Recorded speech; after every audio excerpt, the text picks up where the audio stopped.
passe. Alors l'objectif bien sûr ça va être la génération de prospects, c'est pour lancer une campagne qui a comme finalité voilà, de collecter des données à caractère personnel comme le nom, prénom, adresse email, numéro de téléphone, la ville, tous les attributs dont vous aurez besoin pour après. Alors pour ce faire, vous devez aller sur le gestionnaire de publicité, comme voilà, comme sur l'exemple, on a vu ça avant, et sur l'ensemble des objectifs marketing, vous pouvez sélectionner la génération de prospects, c'est au milieu, et puis en bas, donc génération de prospects, l'icône c'est un entonnoir, donc il y a beaucoup de gens qui vont y accéder, d'accord, mais très peu qui vont sortir, d'accord, ce sont des prospects ou des leads. Alors, vous descendez en bas, vous allez trouver voilà quelques informations. Donc, d'abord, une zone de texte sur laquelle on nous demande de mettre voilà un nom de campagne. Alors, sur le nom de campagne, il y a ce qu'on appelle une nomenclature ou une naming convention, d'accord, entre voilà les marketeurs. Donc, on commence par le nom de la page. Par exemple, ici, je vais mettre ma page, le nom de ma page. D'accord. Après, je mets l'objectif marketing qui est génération de prospects. Après, tiré du 6, je peux mettre par exemple la promo. D'accord. Par exemple, sur le cas que nous allons aborder, peut-être qu'on va parler peut-être de voyages organisés. Et les personnes qui sont intéressées vont laisser les données à caractère personnel pour qu'on puisse voilà, envoyer d'autres informations et les contacter. Alors ici, je vais mettre par exemple Bali, d'accord, 2020 ou été 2020. Ok, la promo, d'accord, ça s'appelle comme ça. Donc on fait une promo pour inviter des gens à partir avec nous en voyage.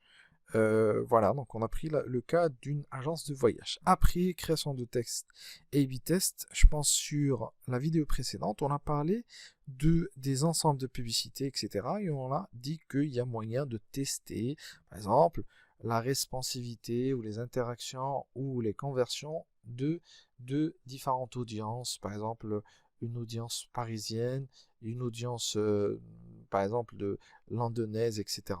ou londonienne. Alors bon, ça on va peut-être le laisser pour après, l'optimisation, pas la peine. Vous cliquez sur continuer. Il y a des personnes qui vont trouver continuer et d'autres qui vont trouver ici mettre en place le compte publicitaire. Alors si jamais vous trouvez ici mettre en place un compte publicitaire, vous cliquez dessus. Il faut savoir que vous n'avez pas encore ajouté de moyens de paiement. Alors sinon, vous allez trouver continuer ou continue selon la langue. Alors après, je vais me rediriger vers l'ensemble de publicités et on va me demander de choisir la page. D'accord? Sur la page, vous allez trouver voilà votre page avec un petit triangle ici qui vous permet de sélectionner la page en question. Sinon, vous devez créer la page. On a déjà parlé de ça. Alors, la première chose, c'est le nom de l'ensemble de publicités. Alors, si je prévois, par exemple, cibler les personnes, par exemple, en France. D'accord? Je vais mettre ici, par exemple, FR. D'accord? Et je vais mettre quelques informations sur mon audience. Donc, je vais mettre, par exemple, France. Et si jamais j'ai, par exemple, plus de précision, je peux mettre ici Paris. OK? France-Paris ou directement Paris. OK? Et je peux mettre d'autres indications, par exemple, au niveau de l'âge, etc. Mais quand est-ce que j'utilise l'âge sur l'ensemble? Ça, déjà, c'est interne. Le nom de l'ensemble de publicité, c'est interne. Ça ne va pas être visible sur la campagne. Bref, on peut laisser ça pour après. Sinon, on descend en bas et il y a des personnes qui vont trouver ici, pas afficher les conditions de service, etc., les conditions générales d'utilisation de la publicité à formulaire. Sinon, vous allez trouver accepter, vous pouvez cliquer sur accepter.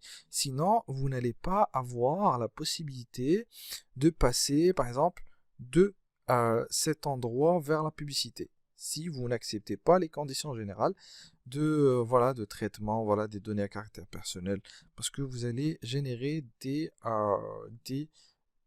données à caractère personnel, vous allez les collecter, vous allez les traiter après. Donc vous cliquez sur afficher les conditions et après vous cliquez sur accepter. D'accord? Donc il va vous rediriger vers cet endroit et il va vous demander d'accepter. Par exemple, j'ai une page ici, bidon, et il me demande ici d'accepter, parce que sinon j'ai ici une croix. Si je clique sur accepter, c'est bon. Mais ça doit être la page en question, ça doit être exactement la même page. Sinon, je descends en bas, contenu créatif et catalogue, pas la peine, audience. Alors, justement, on était en train de parler de l'audience. Alors, on va voir de quoi il s'agit juste après.